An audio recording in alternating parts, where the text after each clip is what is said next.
The U.S. will take over the Gaza Strip, but we'll only be satisfied when all of these problems are solved, and we have the team to solve them, and that's going to happen. And it's going to happen, I think, very quickly.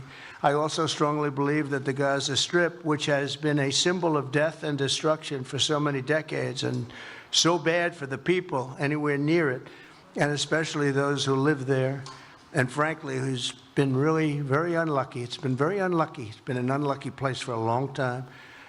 Being in its presence just has not been good, and it should not go through a process of rebuilding and occupation by the same people that have really stood there and fought for it and lived there and died there and lived a miserable existence there.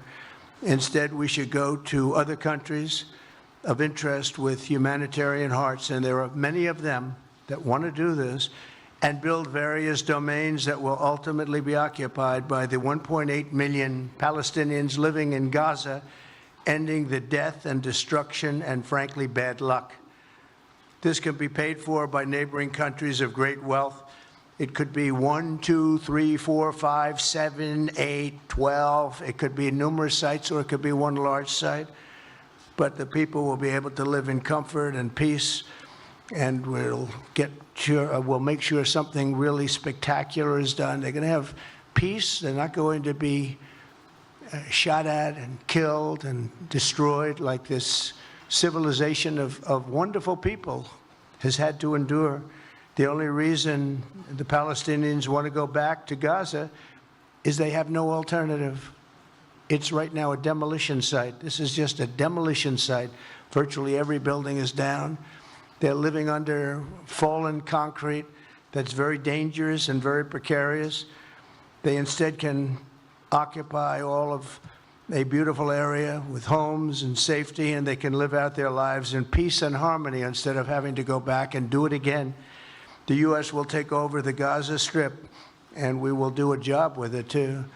We'll own it and be responsible for dismantling all of the dangerous unexploded bombs and other weapons on the site, level the site and get rid of the destroyed buildings, level it out, create an economic development that will supply unlimited numbers of jobs and housing for the people of the area. Do a real job, do something different. Just can't go back. If you go back, it's going to end up the same way it has for 100 years. I'm hopeful that this ceasefire could be the beginning of a larger and more enduring peace that will end the bloodshed and killing once and for all. With the same goal in mind, my administration has been moving quickly to restore trust in the alliance and rebuild American strength throughout the region.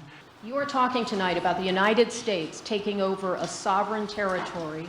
What authority would allow you to do that? Are you talking about a permanent occupation there, redevelopment?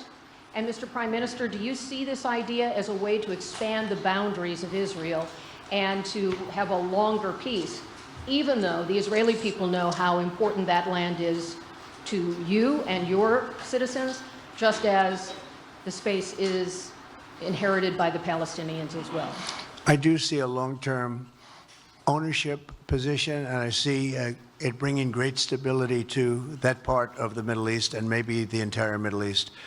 And everybody I've spoken to, this was not a decision made lightly. Everybody I've spoken to loves the idea of the United States owning that piece of land, developing and creating thousands of jobs with something that will be magnificent in a really magnificent area that nobody would know. Nobody can look because all they see is death and destruction and rubble and demolished buildings falling all over. It's just a terrible sight. I've studied it. I've studied this very closely over a lot of months, and I've seen it from every different angle, and it's a very, very dangerous place to be, and it's only going to get worse. And I think this is an idea that's gotten tremendous, and I'm talking about from the highest level of leadership, gotten tremendous praise. And if the United States can help to bring stability and peace in the Middle East, we'll do that. Bibi? I mentioned again tonight our three goals, and the third goal is to make sure that Gaza never poses a threat to Israel again. President Trump is taking it to a much higher level. He sees a different future for that piece of land that has been the focus of so much terrorism, so many attacks against us, so many trials and so many tribulations. He has a different idea. And I think it's worth paying attention to this. We're talking about it. He's exploring it with his people, with his staff. I think it's something that could change history. And it's worthwhile really pursuing this avenue.